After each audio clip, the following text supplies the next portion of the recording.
If you're recruiting moving sales reps, here's exactly what I would do. When you first get that candidate coming inbound, or whether it's an outbound approach, I would send a video. Okay, I'd send a video. One, introduce yourself, put a name and a face to the company. Tell them why, you're excited about your opportunity, right? You have to sell the opportunity.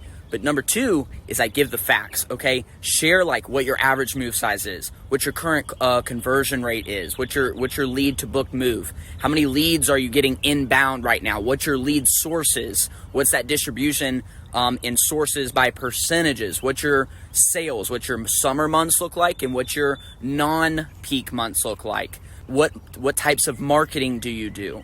All of these things that a real player, a real hungry, high skill level, first round draft pick sales rep would want to know. Get them that stuff up front. People nowadays do not want to be dragged along. They don't want their time wasted. They want to know the facts. They want to know it now. Go ahead and give it to them. Shoot it in a video. You can have that as pre-recorded, templated. Send it to every single sales candidate that comes inbound or that you approach outbound, and it'll drive your engagement.